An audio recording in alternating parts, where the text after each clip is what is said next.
Welcome, Nicole. Thank you for having me. Let's have a seat here. So, welcome to Sweden. Have you been here before? I have, many times. Many times, perfect. You are responsible for all of Etsy's international work, right? That's correct. Tell me quickly about that job. Is it exciting?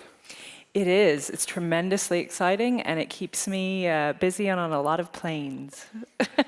Etsy is a well-known brand, but still, tell us, what is it, what are you doing, and the scope of the project or the company? Sure. So Etsy was founded in 2005 in Brooklyn, New York, by a guy who was an artist and carpenter and photographer himself. And he set out to solve just a very simple problem, which is he wanted to be able to sell what he was making online, but in good company and an environment he felt good about, and not next to someone's used iPhone, with all due respect to those marketplaces. And so he built Etsy and a really great platform and community that means today that we are the world's largest marketplace for handmade and vintage goods. We are a global platform for people to build and buy from independent creative businesses. And we think by doing that and building that we're aiming to reimagine commerce in ways that make the world more fulfilling and more lasting. Perfect. Who is the typical buyer of the products that is on Etsy? Sure. Both on the buyer and seller side, we're so big now, it's hard to say typical. I think the one thing that you can say is it tends to be a woman, but a very wide range of ages and backgrounds and certainly geographies. And what kind of products do you typically find on Etsy? Sure. You get a little bit of everything. Jewelry is very popular. Fashion is very popular. Vintage is also very popular. Weddings is often a moment where buyers first come across and engage with Etsy. You are an e-commerce company or a platform for e-commerce. What is the key drivers for e-commerce companies, do you think, overall today? What is driving e-commerce? Sure. I mean, I think if you go really back to basics, it's providing consumers something that they want. To date, I think e-commerce has been largely driven by providing consumers things very fast and very cheap. And as a result of that, internet commerce, does a pretty good job of that. And is fairly homogenized as a result. And that's where we see the opportunity for our business and our platform is to kind of step in and provide something a little bit different. Right, so you really try to rather differentiate and be very different compared to just get head-on-head on other competing platforms. Sure. I mean, if you don't come to Etsy to get something fast or something necessarily cheap. It's not that we're high-end and expensive, but it's not like you're looking for a commodity that you want to get the lowest price. You come to Etsy to find both beautiful products, but also to kind of get the human element back in commerce. Right. How much do you work together with the sellers in order to really... What do you have any barriers in order to... What kind of products that could be on Etsy? Sure. So from like a quality or taste point of view, we apply absolutely no filter to the website. But in terms of being true to the principles of what we're trying to provide to the market, we look at three basic things. We look at authorship, so it has to be something that the seller themselves have originated. Transparency and responsibility. So they have to be completely transparent about how it's made, and they take responsibility for the experience from end to end. Right. And is that a lot of products that would never make it, that it was trying to get on the Etsy? I mean, just you're a well-known brand. People, I guess, would like to sell products through you. Is that something that people is trying to get into, where you have to stop them? Yeah, I mean, we're a big marketplace, so occasionally you do get people coming onto the platform that don't adhere to those principles. But it's amazing when you actually build the right community, how kind of self-regulating and how self-fulfilling that mission becomes. For instance, I'll give you one small example. I get asked a lot about how we manage to have such beautiful imagery on the site when it is a person-to-person platform where we don't have photographers, we're not editing the imagery. And some of that is just a community that has set the right tone and kind of raised the bar high enough that other people tend to follow. I guess that e-commerce and online is also has the sort of the drive for the cheapest product. At least that is one part of doing business online, where it's very transparent on where you can get other things. Is that helping you, or is that an obstacle, or how do you see that working? Sure. The drive for the cheapest product all the time. Sure. Well, so I think if you take a step back and look at the world at large, consumers do tend to want a good value, but it's not always the primary driver in what you bring into your lives, right? Whether you're buying a gift for your mother, or you're trying to find something lovely for your house, or a toy for your child, it's not always about the thing being the cheapest. Sometimes it's about the thing being special, unique, having high quality craftsmanship, as is the case on Etsy. And so that's given us an opportunity to really differentiate ourselves. We don't sell things that have UPC codes on them. You know, we're not in the comparison shopping game. Right. You wouldn't be able to like compare something on Etsy with something on another site very easily. And so almost by definition, we're not in that game, but it's also a helpful differentiator for us. Let's talk about two of the major trends that we see online. One is mobile. How has that changed the way Etsy is working and your consumers behaving?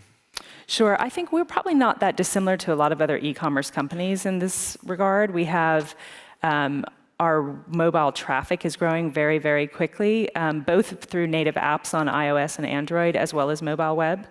And the number of sales that we're getting from mobile is growing quickly, although mobile doesn't tend to convert as well for us as desktop. And social media, I mean, I guess that we're all in sort of very close to Facebook, Twitter, that kind of communication tools. How's that working for you? Do you have it as a customer care service, or is it marketing? Or how do you see social media as working together with Etsy? Sure. So we use it in a couple of different ways. If we're lucky because we have this large community and platform. So as a company, we ourselves use social media both as a marketing tool and as a customer service tool. But perhaps most powerfully, what we have is over 1 million sellers on our platform that we can give tools and enable to do a lot of that customer service and marketing through social media for us. Right. And for themselves, for their businesses. Perfect. You're responsible for the international expansion and the operations international.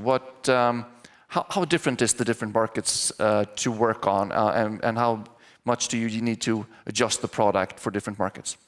Yeah, it's a really good question, because I think in my past roles and looking... What you doing before? What is the Yeah, past? so right before Etsy, I was running a UK-based startup called MyDeco. And before that, I was running international for a social network called Bebo. And before that, I spent some time at Google. So even though I do have an American accent, I've been in Europe and working on international business for about 12 years now. And it used to be that the way that you got into international markets was that you kind of copy paste like everything, your code, your team, you know, everything that you might need, and started a new siloed experience and P&L and structure. And I think with the advent of more peer-to-peer businesses, whether they be social networks or marketplaces like Etsy, those barriers start to fall away. And so Etsy's had a very international business almost from day one. You know, all you've needed to do is list on the site and have a PayPal account to really get going. And so we've seen business in, you know, over 200 countries around the world, both on the seller and the buyer side, quite easily. And that's something that feels to me like a major shift in just the last handful of years, both in terms of technology, but also in terms of consumer behavior. I think the one distinctive thing for me when I joined Etsy that I kept saying, can I see this data a different way? I can't quite believe it, is the degree to which people do buy from outside their own country now. And on Etsy, we're fortunate because, you know, you see a unique thing. You may be sat in Stockholm and you see a unique thing in Austin, Texas, and you know, it's unique, so you have to buy it from Austin, Texas. But we have a really big business in that, and I think that's a big change from the past. Any things that you would try to avoid, or for the audience here, when you go international, things you shouldn't do? Is there any lessons from Etsy story that you can learn?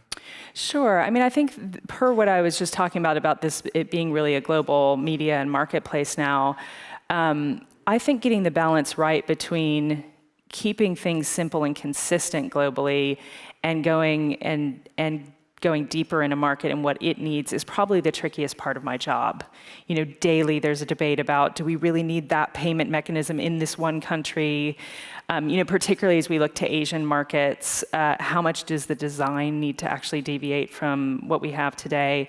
Those are very, very tricky trade-offs. And in general, our principle at Etsy in developing product is to be very iterative. So not to say like, okay, what are the 10 things we have to do and spend a year doing it before we actually start to enter a market. We tend to go into a market and build layer on top what we learn.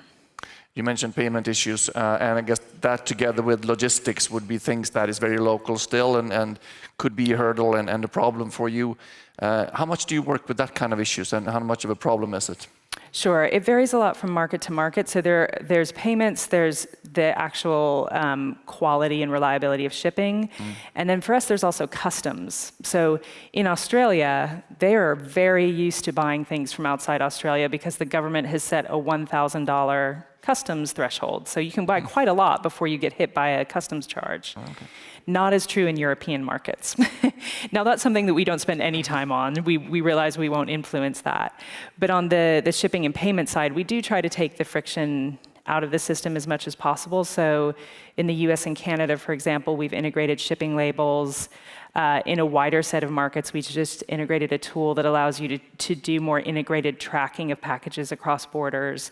We're always trying to chip away at those pain points. And I guess you're also responsible for Etsy in Sweden. Could you share any insights of your perspective from the Etsy perspective on Sweden? Sure. Sweden is one of our fastest growing European markets. We have a good business here. We have a very strong buyer market here, which is interesting. When I joined Etsy, I thought, oh, it's just going to be chock full of sellers in Sweden. We have a slightly bigger buyer market here than we do seller market. But the categories that are popular actually tend to be pretty consistent across Europe and the US anyway. So you see things like jewelry, vintage, supplies, wedding, those kinds of things top the charts in most of our European countries. But how well would you think that Etsy, the brand Etsy is in Sweden? Is it well known enough, or you still have that work to do in order to expand that brand recognition? We definitely still have work to do here. You've been in this online business for quite some time now, in different companies. Could you share with us a few of your own sort of personal, maybe mistakes or learnings from going international and working in different working environments? Sure. Well, I think it goes back to a little bit what I was saying before of being careful to not fixate too much on the particular requirements of one country. It's a big world out there. It's almost, I think of this kind of role as like a portfolio role. You have to think of which things are going to be very certain and where you're going to place your bets. And I think going sort of too deep into a country and its requirements can be a little bit distracting. The other thing I'd say is, in these networked businesses, is you get data and feedback without, before you even make any effort. And so, as one example of that, when I was at Bebo, we were expanding across Europe, and we kept seeing more users showing up in Spain. And we haven't really made much of an effort there. What's going on there? So we talked to some users, and we found that what was happening is that British users were actually going on holiday in Spain, making friends and staying in touch via Bebo. And so that's something that, if we had just kind of taken a rote traditional international rollout, we wouldn't have spotted. I guess that would be my other piece of advice is like, listen to your own data. There's a lot of good nuggets in there.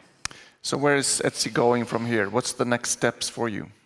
Well, so our two big priorities for the company right now are mobile and international. So, so we've touched on those a little bit. But mobile, I think, is interesting for us, not only on the traditional buyer side, like how do we make a compelling and easy experience for people to buy from Etsy, but if you think about the profile of an Etsy seller, mobile becomes really interesting as well. These are people that are not sat, if they can help it, at a desktop computer all day long, and would, welcome the opportunity to operate as much of their shop as possible from a device and be mobile. So we think that's a really big opportunity for us. And then international, I'm a little bit biased given my role, but there's a really big world out there, and there's loads of both seller and buyer activity that we think is still to come. Perfect. Do we have any feedback or questions, Miriam or Linus, on Twitter? Yeah, we have a couple of comments.